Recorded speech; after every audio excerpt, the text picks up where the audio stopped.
Les crises s'accélèrent à travers le monde.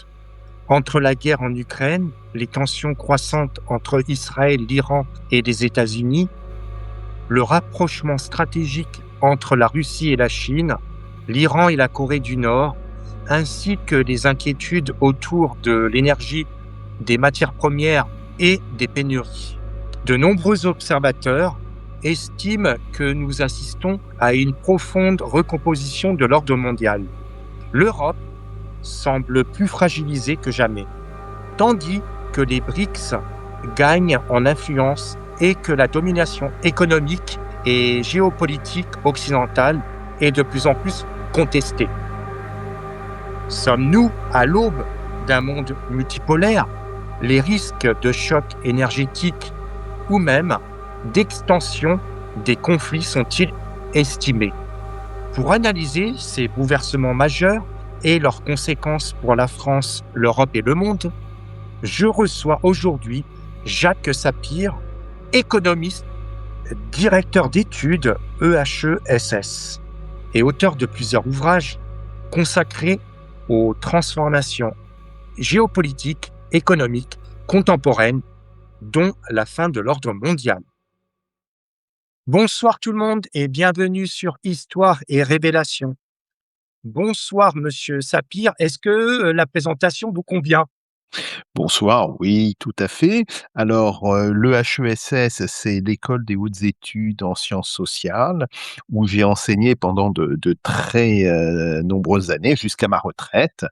Bon, et puis effectivement, je suis certes un économiste et un économiste, très spécialisé sur la Russie, mais aussi sur les problèmes, monétaires et financiers, mais pour différentes raisons, qui sont à la fois un intérêt pour l'histoire, mais aussi le fait que j'ai travaillé pour le ministère de la Défense, de 1988, à 2005. J'ai développé une certaine compétence dans les questions, de géostratégie, et c'est justement cette compétence, que je recycle d'une certaine manière, que ce soit sur le conflit entre la Russie et l'Ukraine, ou la nouvelle guerre du Golfe. C'est en fait, en réalité, peut-être la troisième guerre du Golfe, que nous subissons. Vous abordez ce thème et moi je l'abordais déjà, mais je voulais avoir encore un autre point de vue par rapport à ces situations. Et donc, ma première question, est-ce que l'Iran est en train de réussir ce que la Russie n'a jamais réussi, donc démontrer les limites de la puissance occidentale? Alors, oui, d'une certaine manière, la Russie le démontre aussi, puisque, elle, réussit à tenir et même à progresser, dans la guerre russo-ukrainienne. Or, il faut savoir que la Russie affronte non seulement, l'Ukraine actuelle, mais surtout la puissance économique et militaire, des pays de l'OTAN. Rappelons quand même que l'Union européenne, ça représente à peu près, 14,5, 15 du PIB mondial, calculé en parité de pouvoir d'achat. La Russie, c'est 3,9, et pourtant, la Russie, non seulement est capable de résister, mais même, elle continue d'avancer. Bon, mais c'est vrai que, ce qui se passe avec l'Iran est encore plus intéressant. Parce que l'Iran, c'est ce que l'on peut appeler une puissance entre le deuxième et le troisième rang, hein. Nous avons le 1er rang, ce sont les très grandes puissances, hein, les États-Unis, la Chine, d'une certaine manière la Russie, mais la Russie est déjà peut-être, heu, plus proche du deuxième rang que du premier rang. Alors, ce qui maintient la Russie dans le premier rang, c'est son arsenal nucléaire. C'est très clairement ça. Bon, après nous avons le deuxième rang, les pays qui, sans être avec les capacités de la Chine, et des États-Unis, ont des capacités, nationales qui sont importantes. Alors, il y a aussi, l'Inde, hein, 7,5 du PIB, mondial, mais on a évidemment l'Allemagne, la France, la Grande-Bretagne, bon. Et donc je vous dis, la Russie est plutôt située entre le premier et le deuxième. Après nous avons le troisième rang, ce sont les pays, qui représentent dont l'économie représente, moins de 1,5 du PIB mondial, voire moins de 1 du PIB mondial. Et c'est le cas, de l'Iran. Bon, alors après bien sûr, l'Iran a une capacité en termes de population, hein, l'Iran est un grand pays, pas simplement géographiquement, ce qu'on oublie en règle générale, mais c'est un pays qui a une population de près de 90 millions d'habitants, hein, c'est-à-dire plus que l'Allemagne, bien plus que la France et pas si loin que ça, de la Russie. C'est un vieux pays. C'est un pays qui a une histoire millénaire. Alors bon, on peut remonter aux Perses, Darius, Cyrus le Grand, et cetera, mais il faut savoir que, la ce qu'on appelait la Perse, heu, on ne parle de l'Iran que depuis, pratiquement les années 1930, hein. Avant, on parlait plutôt de la Perse. Bon, c'est un pays qui a une véritable histoire, y compris, dans l'ère moderne et qui avait développé des relations, heu, je dirais de bon voisinage avec la Russie. Heu, l'Iran, par exemple, intervient, en soutien, à l'armée russe. Elle intervient quand elle fait débarquer ses troupes, alors c'est sur la mer Caspienne, en Azerbaïdjan et en Iran et en Arménie, dans les années 1830 et elle le fait d'une certaine manière en conjonction avec, la Russie, ce qui a fait dire à de nombreuses personnes que ces 2 pays, la Russie et la Perse, donc l'Iran, étaient d'une certaine manière les parrains de l'Arménie moderne. Heu, bon. Et ce qui explique d'ailleurs la présence d'une minorité arménienne importante, respectée. C'est une grande partie des Bazaris de Téhéran et vous savez que même le président, iranien actuel, monsieur Pachinian, est clairement quelqu'un qui est, d'origine arménienne. Donc voilà, l'Iran, c'est un pays qui est beaucoup plus complexe heu, que ce à quoi on veut le caricaturer. Les mollahs, évidemment, la révolution islamique, c'est aussi une réalité, mais cette réalité ne doit pas nous faire oublier une autre réalité qui est justement l'ancienneté, de la culture iranienne. Bien. Alors ceci étant dit, oui, ce qui est très frappant, c'est que l'Iran a pu résister à une offensive combinée américano-israélienne importante. Alors c'est pas le premier pays à avoir fait ça. On a un autre pays, c'est le Nord-Vietnam, le Vietnam, si vous voulez. C'est la guerre du Vietnam, hein, qui se traduit quand même par un échec très coûteux, pour, les États-Unis. Coûteux aussi d'ailleurs pour la population vietnamienne, hein, qui perd, à peu près 1 million de personnes, dans cette guerre. Mais voilà, le résultat, c'est que le Vietnam, devient la puissance dominante de l'ensemble de l'ancienne ère indo-chinoise française, que ce soit au Cambodge, que ce soit au Laos, et cetera. Et aujourd'hui, le Vietnam est un pays qui se développe très rapidement, qui était un pays, de troisième rang et qui est en train de devenir maintenant très rapidement un pays, de deuxième rang. Donc, ce n'est pas nouveau, mais c'est quand même très rare, cette capacité de résistance, de l'Iran et ça doit nous faire réfléchir. Parce que l'Iran, en dépit de ce qu'on peut dire la brutalité, peut-être même la cruauté, de son régime, mais l'Iran, en fait, s'est appuyé sur une forme de consensus national important. On peut même se demander si cette guerre n'a pas été un immense service involontaire, que les Américains ont fait au régime iranien, parce que le régime iranien, en dépit des pertes humaines qu'il a subies, y compris dans ses dirigeants, hein, hem, est resté, vraiment comme la figure du nationalisme iranien, ce qui est une chose extrêmement importante et ce qui fait qu'aujourd'hui, les oppositions sont marginalisées, fragmentées, et ne sont absolument plus en mesure de contester, ce régime. Alors oui, le régime iranien a gagné la guerre. Il faut le dire comme tel. Il a gagné la guerre car aucun des objectifs américains n'ont été remplis. Il n'y a pas eu de changement de régime. Il n'y a pas de dénucléarisation de l'Iran. Bon, par ailleurs, les Iraniens semblaient pas être, aussi sur le point d'acquérir l'arme nucléaire parce qu'ils ne le voulaient pas.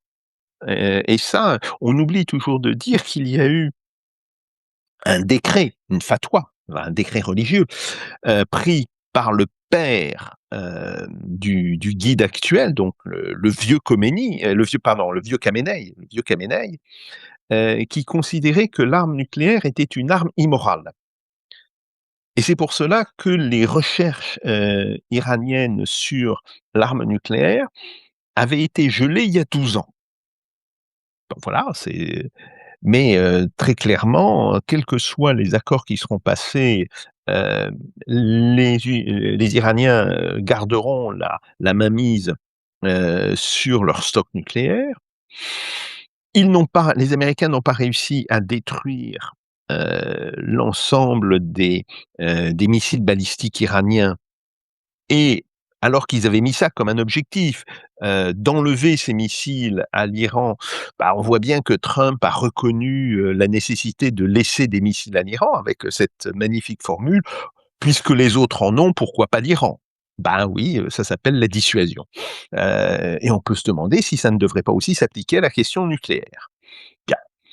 Donc voilà, l'Iran a gagné. Alors elle a gagné avec des pertes extrêmement lourdes, des pertes humaines, bien sûr, des pertes économiques, naturellement, mais l'Iran est aujourd'hui, en assez bonne posture pour se reconstruire, non seulement parce que les Américains ont promis beaucoup d'argent.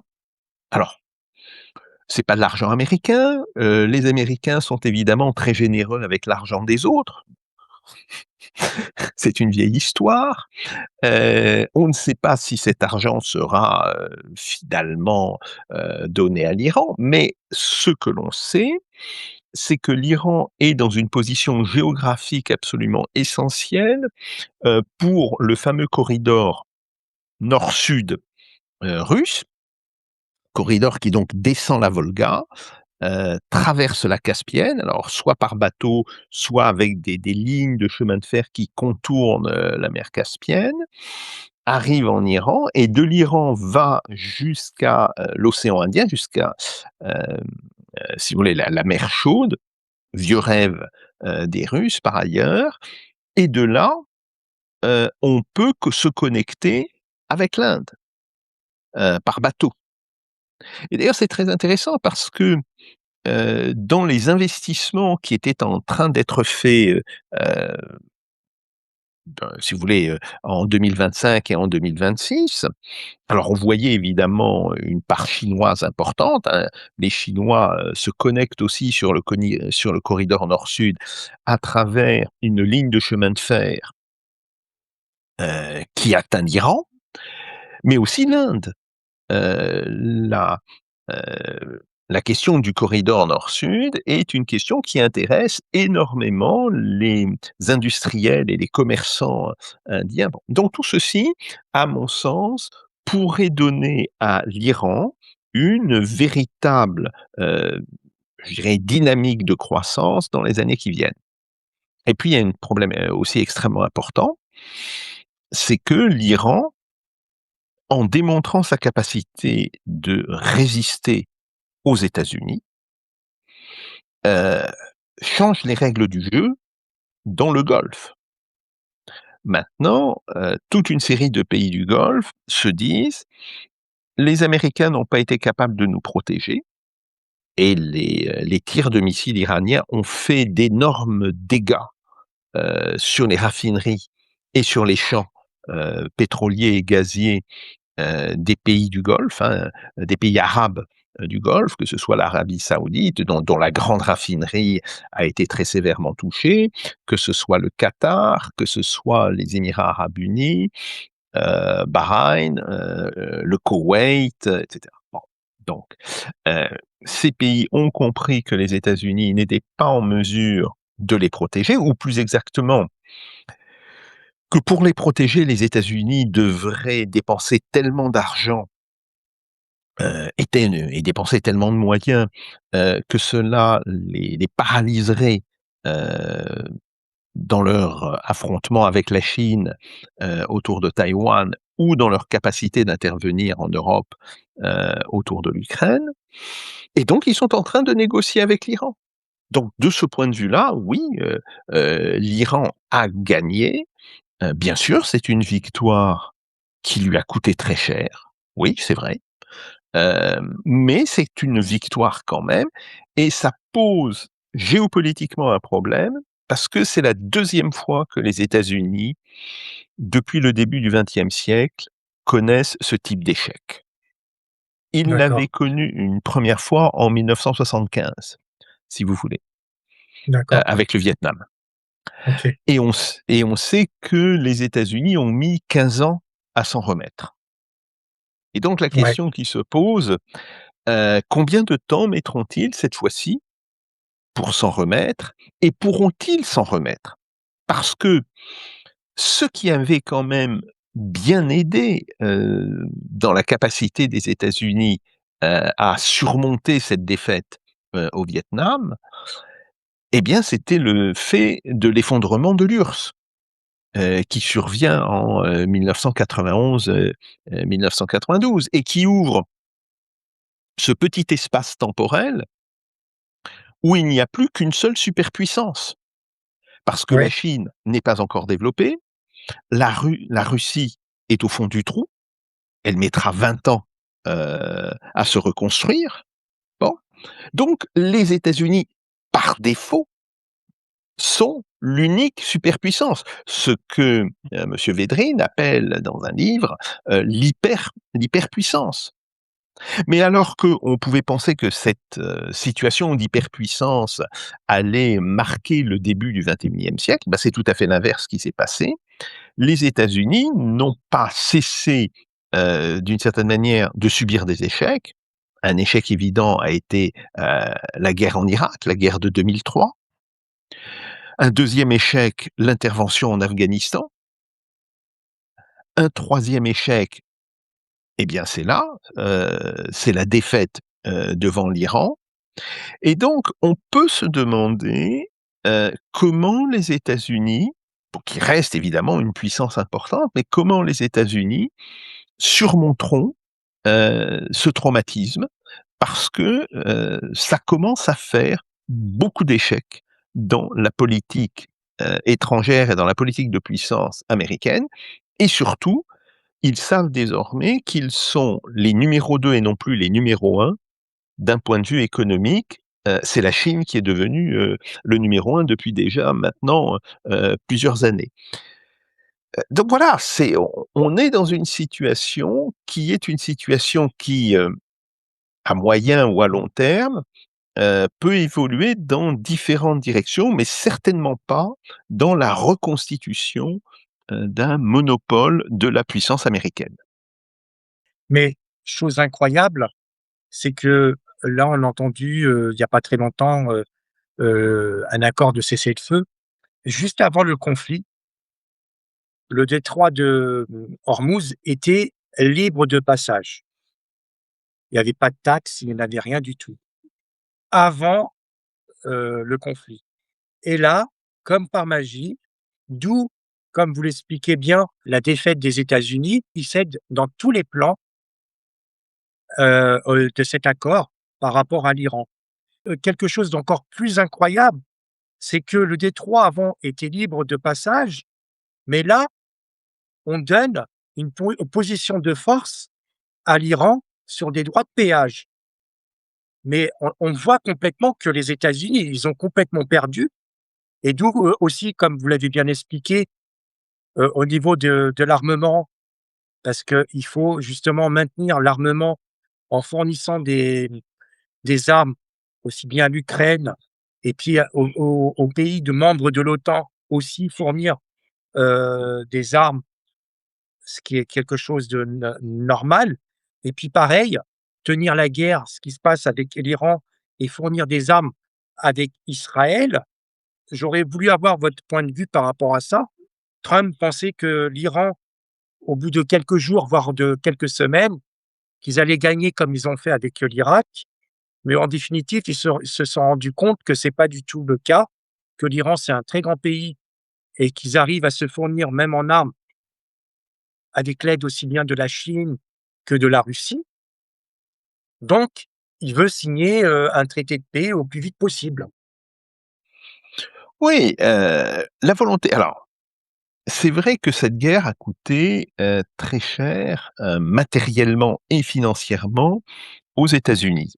Les États-Unis ont, utilisé à peu près les 2 tiers de leur stock de Patriot et ils ont utilisé à peu près la moitié de leur stock de missiles, d'interception des missiles balistiques, à haute altitude. C'est pas encore de l'exo-atmosphérique, mais on est très proche, ce qu'on appelle les THAAD, les TH, double AD, bon, qui sont des missiles d'ailleurs qui coûtent, très, très, très, très, très cher et là, les États-Unis vont devoir reconstituer leur stock, ce qui leur prendra probablement, plusieurs années. Bon, donc c'est très clair et donc se pose la question, de savoir, heu, qu'est-ce que veulent faire les États-Unis?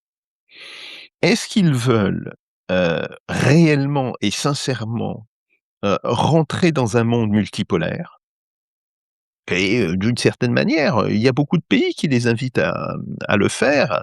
Bon, la Chine, bien sûr, l'Inde, parce que, l'Inde, elle a quand même un problème. Bien sûr, elle a d'excellentes relations avec, la Russie, elle a pas de mauvaises relations avec la Chine, mais néanmoins la Chine est, je dirais pas son ennemi héréditaire, mais c'est son problème stratégique, numéro un. Donc l'Inde ne serait pas mécontente, d'avoir, des États-Unis, engagés dans un monde multipolaire. Mais si les États-Unis conçoivent leur engagement dans le monde multipolaire sur le mode martial, et agressif, ça va plus du tout, pour l'Inde. Donc, soit on a ça, soit on a une forme de repli américain. Et c'est peut-être ça le plan de Trump. Rappelez-vous, on a beaucoup ri ou on s'est scandalisé en Europe sur, la question du Groenland, mais aussi par exemple, sur, l'espèce de coup de main qu'ont fait les États-Unis sur le Venezuela, capturant le président, en titre, monsieur Maduro, bon et cetera. En réalité, il y a un vieux projet américain et quand je dis un vieux projet américain, heu, en fait, c'est un projet qui date de la fin du 19e et du début du 20e siècle et ce projet américain, c'est de construire une espèce d'île, autour de l'Amérique du Nord. Une île qui maintenant irait donc du Canada. D'où, toutes les déclarations de Trump disant, aux Canadiens: «Ben, en fait, vous feriez des États américains, très, très convenables», bon, et cetera. Les Canadiens n'en veulent absolument pas, mais bon, c'était hein. Cette histoire du Groenland, mais il faut quand même rappeler une chose, c'est que la première personne qui a proposé aux États-Unis de s'installer au Groenland, c'est l'ambassadeur du Danemark lui-même. Alors oui, bien sûr, on était en 1941. D'ailleurs, c'était avant l'entrée des États-Unis, dans la Seconde Guerre mondiale. On était en 1941. Son idée, c'était que le Groenland, possession du Danemark, serait bien mieux défendu par les Américains que par les Danois qui, ne s'étaient pas battus. Enfin, pouvaient pas se battre. On peut pas le leur reprocher et ils ont fait plus d'ailleurs comme puissance occupée pour défendre leur population, les Juifs que n'ont fait beaucoup, d'autres pays donc le problème n'est pas là mais voilà, ils pouvaient pas, intervenir, heu, au Groenland et c'est à partir de là que les États-Unis ont commencé à regarder de très près le Groenland et puis évidemment avec la guerre froide, ils l'ont regardé encore plus. Ils y ont construit des bases nucléaires, extrêmement importantes, des réseaux de radars extrêmement importants et donc, même si c'est dit brutalement et sans beaucoup, je dirais, heu, de précautions de langage diplomatique, ce que dit Trump, ça correspond à une certaine réalité, si vous voulez. Heu, les Américains et les Danois aussi d'ailleurs, n'ont jamais demandé leur avis à la population inuite. Bon, hem, tout ça, ça s'est réglé, excusez-moi l'expression, mais entre blancs, hein, heu, on a mis de côté les peuples autochtones et donc en fait, une location à bail, du Groenland apparaît très logique et à partir de ça, on voit bien que les États-Unis se doteraient, je dirais, d'un espace stratégique important.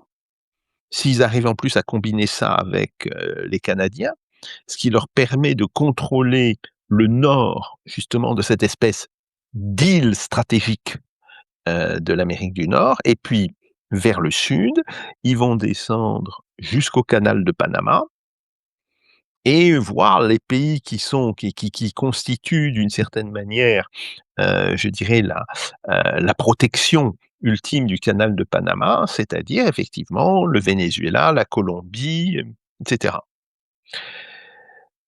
C'est un territoire qui en plus leur permet d'avoir toutes les ressources, minérales, matières premières, pétrole, bon, tout ça, bon. Donc oui, on peut penser que, il s'ouvre ainsi la possibilité d'une politique de repli sur soi. Ah, sauf que ce type de repli sur soi, il a des conséquences, extrêmement importantes, par rapport aux autres pays comme les pays européens, par rapport à l'Afrique aussi. Parce que dans cette logique, on voit que les États-Unis vont se désengager progressivement, d'Afrique, heu et donc, heu, ça modifierait, de manière assez importante, la logique géostratégique des choses. Donc on ne peut pas, heu, je dirais, considérer comme impossible le fait d'un néo-isolationnisme américain mais qui serait un isolationnisme sur une base plus large que celle des États-Unis, donc incluant le Canada, le Groenland et une partie, des pays, d'Amérique centrale et du nord de l'Amérique du Sud.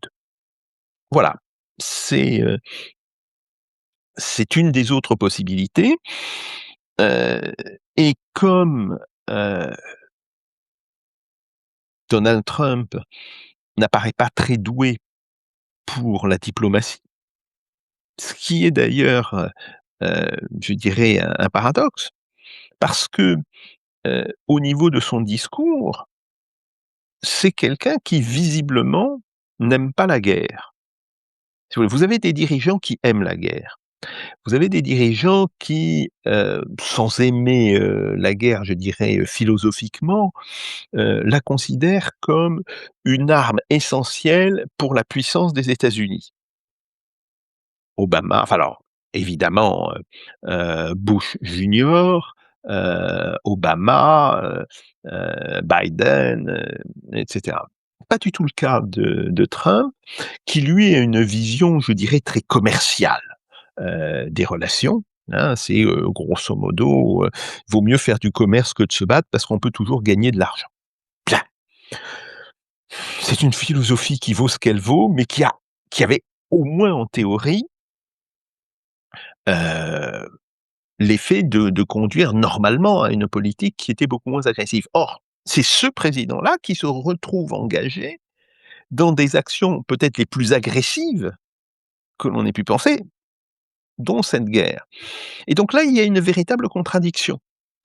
Et cette contradiction, elle existe aussi aux États-Unis même, au niveau de sa base, hein, ce qu'on appelle la base MAGA, hein, ou le peuple MAGA, enfin il y a différentes expressions. Bon, qui lui ne voulait pas du tout de cette guerre. Et Ouais, bah, oui. Trump a eu beaucoup de mal à lui vendre cette guerre et il n'est pas du tout sûr qu'il arrive à lui vendre les résultats, de cette guerre. Donc là, il y a aussi une source de contradiction, parce que si c'est pour redonner le pouvoir aux néoconservateurs américains, heu, évidemment, ça ne me laisse que présager, de nouvelles actions offensives, mais avec des États-Unis qui sont aujourd'hui beaucoup plus affaiblis, qu'ils ne l'étaient, si vous voulez, il y a 15 ans ou 20 ans. Et justement, par rapport à ce que vous venez de dire, de la faiblesse actuellement des États-Unis, pourquoi la Chine, justement, n'en profite pas? Parce qu'on sait qu'elle veut récupérer Taïwan. Pourquoi elle n'en profite pas? D'où la faiblesse actuelle des États-Unis. Alors, si vous voulez, le problème, c'est qu'il ne faut pas transposer sur la Chine notre manière de raisonner ou la manière de raisonner, des États-Unis. D'abord, les Chinois ont une conception du temps long et quand je dis du temps long, c'est, à 30 ans, à 50 ans, et cetera. Bien. Ils savent d'ailleurs que, si on pousse à 30 ans, 50 ans, ils vont avoir un vrai problème démographique. Deuxième point, la Chine n'est pas un État historiquement agressif. Ils entendent faire respecter ce qu'on appelle leur lisière proche. Alors c'est une expression un petit peu russe, hein, vous savez, l'étranger proche, des Russes, qui signifiait les pays de la CEI. Mais c'est une notion qui existe aussi dans la diplomatie chinoise. Donc on a vu, la Chine est intervenue en Corée en 1951. La Chine est intervenue, je dirais, par,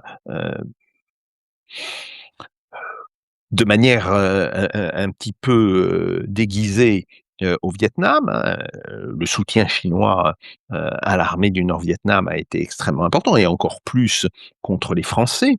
Bon, la Chine peut avoir, des formes de friction, avec, un pays comme l'Inde, mais ça va jamais très loin.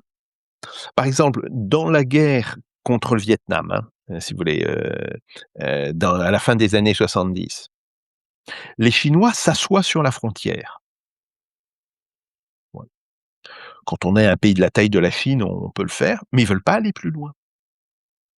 Ils lancent pas une grande offensive vers Hanoï, bon, c'est ça. Ils ont pas du tout envie de conquérir le Vietnam.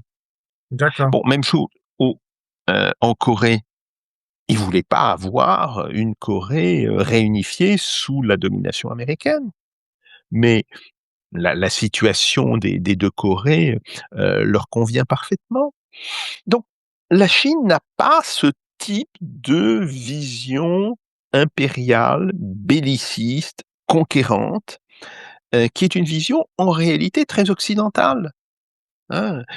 C'est une vision, allez, historiquement, on l'a héritée des Romains, hein, qui ne concevaient l'empire qu'un empire, se disant s'accroissant. Hein. Bon, jusqu'au moment où ils sont tombés sur un os, avec les Séleucides, les futurs, enfin les futurs Iraniens, enfin c'est une autre manière d'appeler ça les Perses, puis les Scythes, bon et cetera. Et puis après, ils ont eu les invasions, des barbares germaniques, bon. Mais au départ, que ce soit la Rome républicaine où, l'Empire romain, il est extrêmement agressif. C'est pas quelque chose que l'on voit dans l'histoire chinoise, même s'ils peuvent se battre entre eux avec une férocité, tout à fait impressionnante. Mais en fait, quand il s'agit de enfin, ils cherchent pas à conquérir, les steppes mongoles. Ils construisent la grande muraille, si vous voulez. C'est quand même, très significatif d'un état d'esprit. Donc on a ça avec, la Chine et d'une certaine manière, la Russie est en train, de basculer dans un type de, si vous voulez, de raisonnement qui s'apparente un petit peu à la Chine. C'est-à-dire que, heu, la Russie veut contrôler ses marches, hein, ce qu'on appelle autrefois des marches, bon, mais elle veut pas aller plus loin. Et c'est la grande différence avec l'Union soviétique. Parce que la Russie n'a pas de projet, heu, à l'échelle mondiale. L'Union soviétique avait un projet à l'échelle mondiale. La Russie l'a pas. Donc, tout ceci, je dirais, devrait, en bonne logique, favoriser un monde, multipolaire, sauf que on ne sait pas comment vont réagir les États-Unis. Est-ce qu'ils vont comprendre ce monde multipolaire et se doter enfin de la diplomatie, qui va avec? Parce qu'il faut bien dire que la diplomatie américaine, elle est assez catastrophique, pour l'instant. Mais ça voudrait dire développer une élite politique avec une connaissance du monde, ce qui n'est pas réellement le cas. Heu, la les 2/3, des représentants, enfin les députés, à la Chambre des représentants n'ont pas de passeport. Parce que les États-Unis est un pays, c'est vrai, qui est un monde en lui-même. Bon, et donc ils considèrent que, tout ce qui n'est pas américain, c'est des barbares, c'est des gens, s'ils nous embêtent, il faut leur taper dessus avec un gros bâton, bon, et cetera, et cetera. Non, la diplomatie, c'est pas ça. Ça demande une connaissance, des cultures, des peuples, et cetera, qui existent, en Chine et qui existent, aussi en Russie. Donc malheureusement, Hem, je n'ai pas trop confiance dans la possibilité que les États-Unis acceptent un monde multipolaire et comme ils n'ont pas la puissance militaire de renverser ce monde multipolaire, de se réimposer comme, heu l'hyperpuissance, hein, ça, ils ont définitivement perdu, cette capacité. Je les vois plutôt aller vers cette politique d'un néo-isolationnisme.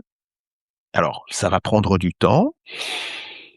Si nous avons les néoconservateurs qui reviennent au pouvoir, on peut avoir des bouffées, agressives de la part des États-Unis, mais qui devraient pas aller, très, très, très loin. Et donc c'est plutôt sur une logique de néo-isolationnisme que l'on a, un petit peu, si vous voulez, le rêve d'un J.D. Vance, et d'Elon Musk, c'est on revient sur un espace, nord-américain que l'on contrôle complètement, hein, cette espèce d'île nord-américaine. On intègre le Canada, on intègre le Groenland, bon, et cetera, et on part dans l'espace. Ça, c'est le, le grand rêve, d'Elon Musk. Bien. Pourquoi pas? Si vous voulez, si vous voulez, moi je regarde tout cela, en me disant: «Faut surtout pas avoir des réactions, de Français ou ou d'Européens». Pourquoi pas? Ça semble un petit peu délirant. Il y a tellement de choses à faire aux États-Unis, qu'il ferait bien mieux, d'y consacrer beaucoup plus d'argent. Bon, mais voilà. Donc c'est plutôt ce type de monde que je vois, mais ça veut dire qu'il faut que nous apprenions à vivre avec un pays comme la Chine, avec un pays comme la Russie, qui, tant qu'on vient pas, d'une certaine manière, grignoter ses marches, n'est pas un pays agressif, du tout. Et pour ça, ça demande évidemment que, au niveau des pays européens, je parle même pas de l'Union européenne, mais au niveau des pays européens, il y ait une prise de conscience, de cette situation. Mais de ça, on en est très loin.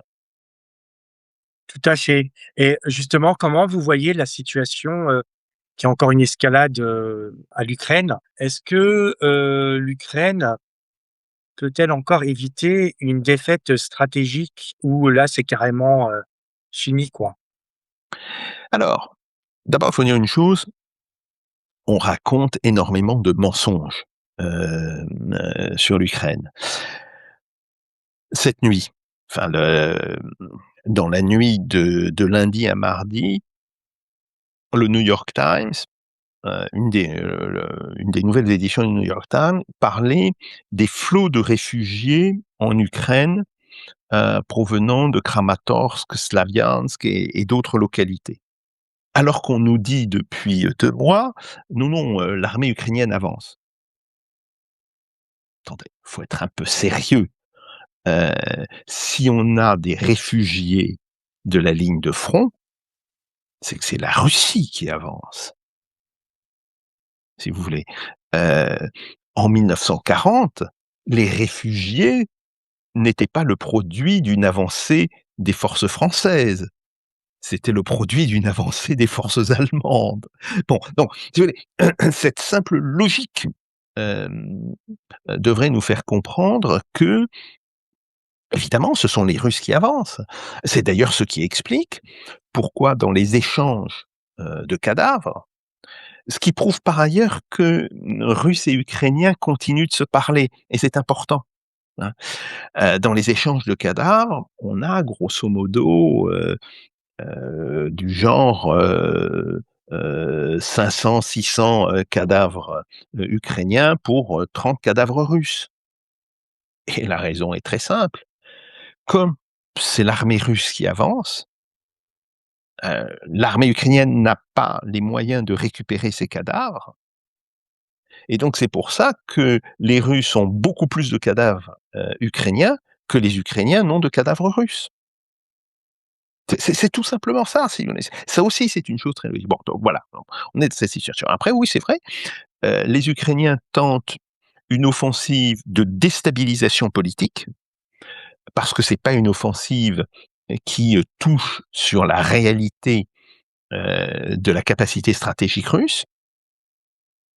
Mais, en fait, ils ont 2 idées. Ils ont une idée, c'est de provoquer une montée en puissance, de, heu, disons des attaques russes sur leur territoire qui leur permettraient à ce moment-là de convaincre les pays européens, de s'engager plus directement dans la guerre.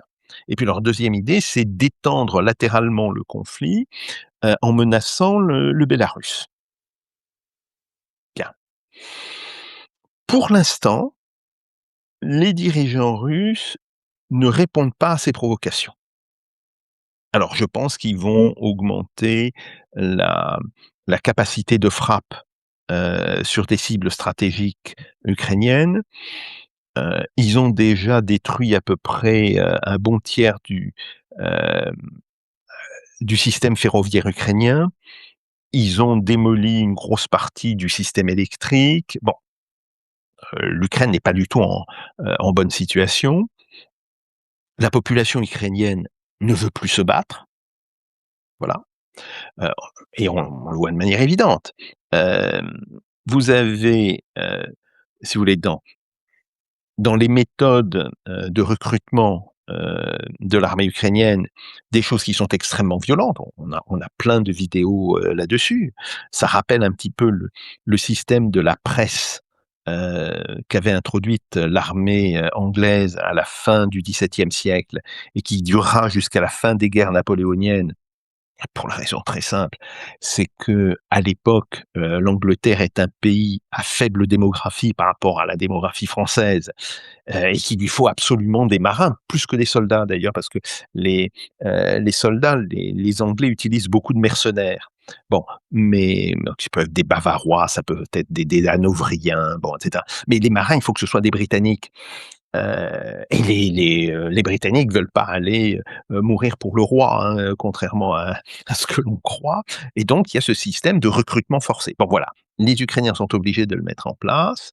Ils ont 1,5 million d'hommes en âge de se battre qui se cachent, et ils ont 200 000 déserteurs. C'est pas une armée qui, est capable de tenir très longtemps. Alors, ce qu'on va voir, c'est un effondrement progressif, de la capacité de production ukrainienne, donc de l'économie, et cet effondrement, il devrait se produire, au début de l'été, hein, donc juillet-août, et après, il y aura très probablement des effondrements, progressifs, dans l'armée. Alors est-ce que ça prendra un bataillon, un régiment? Enfin bon, ça je peux pas le prédire, mais si vous voulez, on est dans cette situation, et à un moment donné, les dirigeants ukrainiens seront obligés de négocier, si vous voulez. D'accord. Ils seront obligés de négocier, alors, que ce soit Zelensky ou que ce soit son successeur, mais ils seront obligés, de négocier. Il se fait que pour l'instant, les Russes sont extrêmement, modérés dans leurs demandes. Ils veulent pas du tout conquérir toute l'Ukraine. Ils Je savent note. d'ailleurs ils savent d'ailleurs que, conquérir toute l'Ukraine, c'est avoir une population qui, en partie, leur est extrêmement hostile. Bon, donc ça, ils ont compris, ils veulent pas. Bon, donc ce qu'ils veulent, c'est que les Ukrainiens acceptent de céder ce qui reste des territoires, des oblasts que les Russes, occupent, hein. C'est-à-dire, bon, d'abord les 2, l'oblast de Lugansk et l'oblast de Donetsk, ça bon, ne pose pas de problème. Puis, l'oblast de Zaporijia, et celui de Dniepopetrovsk. Bon, que l'Ukraine accepte, de ne pas entrer dans l'OTAN, accepte d'avoir une armée réduite, autour de 200 000 hommes, c'est-à-dire quoi? Maintenant, il faut réfléchir un petit peu historiquement. C'était les conditions imposées à la Finlande, heu, en 1945, en 46 plus précisément, puisque le traité avec la Finlande, date de 1946, ce qui consistait à dire: «Bon ben, vous abandonnez des territoires, à peu près 17 du territoire finlandais. Bon, heu, vous êtes neutre, c'est-à-dire que vous ne participez pas à une alliance, militaire, quelle qu'elle soit». Bon, ça d'ailleurs, ça parlait pas d'alliance économique, et d'ailleurs les Finlandais, dans les années 50, ont rejoint, l'association économique de libre-échange, l'AELE, qui pendant tout un temps a été un espèce de bloc, adversaire, hem, de l'Europe, enfin, c'était pas l'UE à l'époque, c'était, les communautés européennes. Bon, et puis ils ont accepté d'avoir une armée réduite, avec, pas d'armement offensif, bon, et cetera. Le résultat, c'est que, la Finlande s'en est plutôt bien portée. Si on Oui. regarde le développement économique de la Finlande de 1946 aux années 80, c'est un grand succès. Ce pays qui était un pays, sauf la base industrielle autour, d'Helsinki, essentiellement un pays, rural et agraire, se transforme en une puissance industrielle, importante au niveau régional. Bon, puis on sait très bien, bon, IKEA, mais il n'y avait pas qu'IKEA, ils ont eu, une grande société de téléphonie, pendant tout un temps, hein, Nokia, bon, qui a fait de mauvais choix et qui a fait faillite, mais Nokia a été pendant tout un temps très important. Des chantiers navals, qui étaient très importants, bon, et cetera. bon, c'est devenu un pays riche, hein. Alors que la Finlande, il faut regarder par exemple les chiffres de la Société des Nations en 1937 ou en 1938, la Finlande est un pays extrêmement pauvre, heu, en réalité. Donc, je dirais que le traité de Paris, puisque c'est je vous dis ça ce sont les termes, c'était les termes du traité de Paris, s'est avéré plutôt une bonne chose, pour les Finlandais. Alors les Finlandais, en ont un peu voulu aux Russes, ce qui est, je dirais tout à fait compréhensible, mais en réalité, ils s'en sont bien portés de ce traité.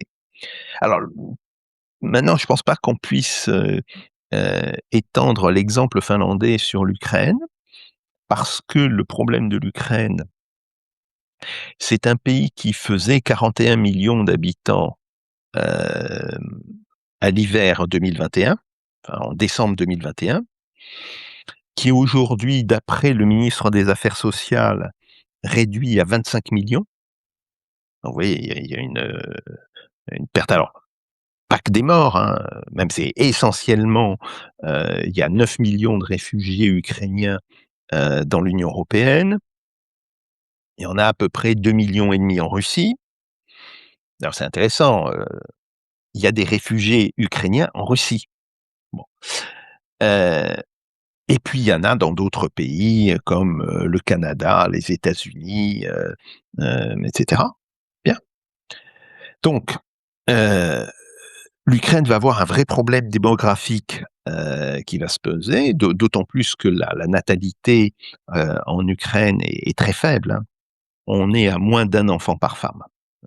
Bon alors ça peut se comprendre avec la situation de la guerre, hein, Oui. mais ça veut dire quand même que c'est une natalité, extrêmement faible. C'est un pays qui n'a pas de bonnes relations avec ses voisins immédiats. Je parle même pas de la Russie, hein, mais regardez l'état des relations entre l'Ukraine et la Pologne. Actuellement, elles sont détestables. Mmh. Elles sont dé et c'est uniquement de la faute du gouvernement ukrainien. Un petit peu de réflexion historique, heu, aurait permis au gouvernement ukrainien d'éviter la crise actuelle qu'il a avec la Pologne et qui est une crise très grave parce que, les positions du président polonais sont soutenues par une majorité absolue de Polonais. Tout le monde sait que les ultranationalistes ukrainiens, qui étaient des nazis, idéologiquement, de l'OUN, ont tué plus de 100 000 Polonais, en Volhynie. Bon, je parle même pas des Juifs parce qu'ils ont participé à ce qu'on appelle la Shoah par balle, bon, et cetera. Mais, mettons de côté la question du massacre des Juifs, mais la question du massacre des Polonais de Volhynie, évidemment que ça reste en travers de la gorge, des Polonais. Attendez, heu, la Pologne, pays de, 40 millions d'habitants. Bon, chez nous, ça serait, on aurait massacré, 150 000 Français, pendant la Seconde Guerre mondiale dans un endroit, enfin on oh, bien sûr qu'on aurait une mémoire plutôt à vif, sur cette question. Bah oui. Faut comprendre. Bon, par ailleurs, il y a des problèmes avec la Hongrie, parce que les Ukrainiens ne respectent pas le droit des minorités. Or, il y a des minorités hongroises en Ukraine, en Ukraine qui sont importants. Bon, il y a toute une série de problèmes comme ça, qui font que les relations, de l'Ukraine avec ses voisins immédiats à l'ouest sont aujourd'hui mauvaises, et alors qu'elle a des relations évidemment, très mauvaises, exécrables, avec son voisin à l'est qui est la Russie. Ça, ce n'est pas de bon augure, pour le devenir futur de l'Ukraine. Et Mmh. et c'est pour ça que je dis que bon, heu, on peut faire jusqu'à un certain point un parallèle avec, ce qui s'est passé en Finlande, mais, il faut comprendre que la situation de l'Ukraine n'est pas celle, de la Finlande, et en particulier tant que son gouvernement, ne reconnaîtra pas, les erreurs, qu'il a faites, dans ses relations, en particulier avec, la Pologne, ça ne pourra pas aller bien. Clairement, ça ne pourra pas aller bien. Donc voilà, il y a aujourd'hui un vrai problème et puis, disons-le, ce sont les pays de l'Union européenne, essentiellement, l'Allemagne, la France, l'Italie, les Pays-Bas et cetera, qui portent à bout de bras, l'Ukraine. Parce que sans l'aide de l'Union européenne, le budget ukrainien s'arrêterait, fin du mois de juin. Ils ont pour 6 mois de budget. Donc le reste, c'est de l'argent que nous leur donnons. Bon, très bien. Heu, Moi, c'est pas ça qui me pose un problème. Ce qui me pose un problème, c'est on leur donne pourquoi? C'est ça, Qu'est qu'est-ce qu'on veut faire de l'Ukraine? Hein? c'est ça, Hem, Parce que faut jamais oublier, à un moment donné, qui paie commande. Alors bien sûr, nous sommes des gens bien élevés, les Allemands, les Français, les Italiens. On va pas leur dire ça brutalement, pour l'instant. Mais à un moment donné, bien sûr qu'on leur dira: «Ah bon voilà, on vous a donné plein d'argent, qu'est-ce que vous en avez fait? Qu'est-ce que vous voulez en faire?» Bon, et ça, c'était pas du tout la situation, de la Finlande. Donc voilà, ce sont les limites du parallèle que j'ai fait entre, la situation finlandaise et la situation ukrainienne et c'est pas en faveur de l'Ukraine malheureusement et donc c'est pour ça que je pense que le gouvernement ukrainien sera forcé de négocier, probablement à la fin de l'automne ou au début de l'hiver. Sans oublier que, une partie des villes ukrainiennes sont inhabitables maintenant, en hiver. Ça, c'est les conséquences des attaques sur le système électrique ukrainien. Heu et donc je pense qu'il aurait intérêt, en fait, à ne pas attendre d'être forcé par, les éléments tant militaires qu'économiques, heu, d'accepter les conditions russes et que s'ils acceptaient une négociation, bon, avec la Russie, heu, maintenant, enfin, ou dans l'été ou au début de l'automne, ça serait nettement mieux pour eux. Le problème, c'est que, comme ce sont des fanatiques, heu, ça ne se produira pas, et que donc il faudra attendre que l'ensemble du système ukrainien s'effondre. D'abord l'économie, puis, l'armée, puis des problèmes politiques, qu'on voit bien, désormais, monter, hein. Par exemple, quand les unités de l'armée, font ces recrutements forcés, désormais les gens résistent. Il y en a même qui sortent des oui, armes, oui, si vous voulez. C'est pas bon, si vous voulez, ce n'est bon dans aucun pays. Donc on est en fait sur une forme de guerre civile à bas bruit, heu c'est ça, en Ukraine et c'est pas bon. Donc voilà, bon, mais tant que nous Européens, Français, Allemands, bon et cetera, on dira: «Non, non, les Ukrainiens, ils font ce qu'ils veulent et puis d'abord ils sont en train d'avancer». Ah ouais? Avec une population, qui s'enfuit, ils sont en train d'avancer? Bon, bon, tant qu'on les maintiendra dans cette espèce de déni de réalité, on ne pourra pas avancer et je pense que, heu, il y a une très grosse responsabilité de l'Union européenne. L'Union ouais, européenne devrait dire aux Ukrainiens: «Écoutez, heu, bon, vous vous êtes bien défendus, c'est vrai. C'est vrai qu'ils se sont bien défendus, on va pas dire le contraire, mais vous ne gagnerez pas. Donc il vaut mieux, d'une certaine manière, passer cette guerre par pertes et profits et voir comment on peut créer un cadre stable pour l'après-guerre. Et après tout, comme on vous finance, écoutez-nous un peu, si vous voulez». oui, bah, oui, Heu, voilà, il faut, bon, sans le dire trop brutalement. Alors, dit: «Bon voilà, on va vous couper les vivres». Non, des voilà, mais prenez un petit peu en compte, bon et puis surtout, arrêtez avec vos conneries heu, d'ultranationalisme, ethniciste, si vous voulez. Parce que moi, je lis un peu l'ukrainien. Avec le russe, si vous voulez, vous arrivez à comprendre en partie l'ukrainien écrit. Parler, c'est tout à fait différent, et j'avoue que dès que c'est de l'ukrainien parlé, moi je dis: «Non, non, je peux pas». Bon, et cetera. Bah, ukrainien, ce que vous lisez sur les textes des nationalistes ukrainiens, c'est abominable. Si vous voulez, c'est abominable. Hem, donc ces gens-là, ça ne représente absolument pas les soi-disant valeurs européennes, dont on se rince la gorge, ici en Europe. Et d'ailleurs, je suis pas contre qu'on se rince la gorge, en Europe, mais il faut être cohérent. Heu, bon, quand vous avez des gens qui disent, «Nous voulons purifier le sol sacré de l'Ukraine de la souillure polonaise», ça pose un vrai problème. Si vous voulez, Pardon, ça excusez-moi. et quand on dit et quand on écrit: «Nous voulons purifier le sol sacré ukrainien de la souillure polonaise», on a déjà entendu ça Ouais, et on sait comment ça finit.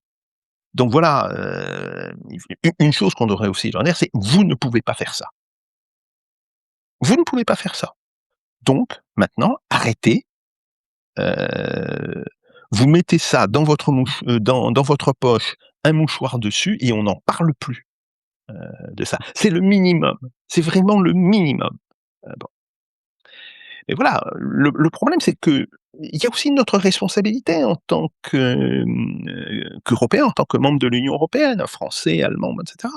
C'est qu'on maintient les Ukrainiens dans un déni de réalité et je pense que ce n'est jamais bon. ouais. Tous ces conflits, on est un peu perturbé parce que on ne sait pas l'attitude de l'Union européenne dans tout ça, Ah si, on la sait, on la connaît. mais aussi bien L'atti en Iran. alors, sur l'Iran, c'est vrai, il n'y a pas eu d'attitude, commune. Mais sur l'Ukraine, il y a une position de l'Union européenne, qui est d'ailleurs, outrageusement en soutien, heu, aux Ukrainiens. Il suffit d'écouter ce que dit madame von der Leyen, ce qu'a dit pendant tout un temps madame Kaja Kallas, qui est la commissaire, aux affaires étrangères, bon, et cetera. Bon, et on peut même dire que, en réalité, la position de l'Union européenne a été, kidnappée, par les pays baltes et la Pologne. Enfin, la Pologne jusqu'à un certain point. Parce que maintenant la Pologne, elle commence à dire aux Ukrainiens, «Ça va plus du tout». Bon, mais par les pays baltes, si vous voulez. Donc voilà, on est dans une situation qui est une situation profondément malsaine et il va falloir que des dirigeants européens tombent les uns après les autres. Bon, là, nous avons, Keir Starmer, qui a démissionné, mais il faudra bon, Emmanuel Macron, il sera plus là l'année prochaine. On ne sait pas d'ailleurs par qui il sera remplacé, c'est un autre problème, mais bon, bah, c'est vrai. En Allemagne, Merz, est de plus en plus fragilisé. Il faudra qu'apparaisse une nouvelle génération de responsables européens, dans les pays d'Europe, hein, bon, heu et qui dit et qui adopte je dirais une politique de réalité. Bon, je répète, l'aide à l'Ukraine, en tant que telle, sur le principe, ça me choque pas. Ce qui me choque, c'est que on donne une aide sans contrepartie et sans une direction politique, si vous voulez. Or quand même, heu, quand on fait à peu de choses près 40 ou 45 du PIB d'un pays, hein,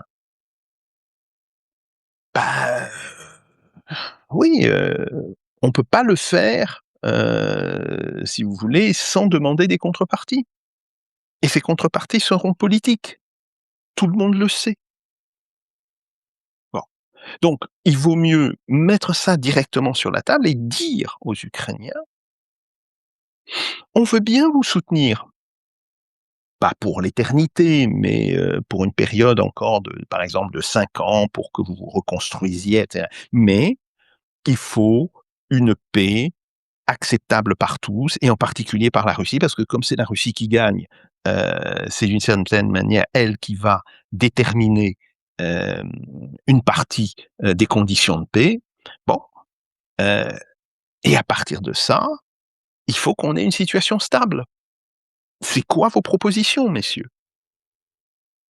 Voilà, tant qu'on n'aura pas le courage de faire ça, heu, on continuera d'une certaine manière à, je dirais, pourrir l'Ukraine.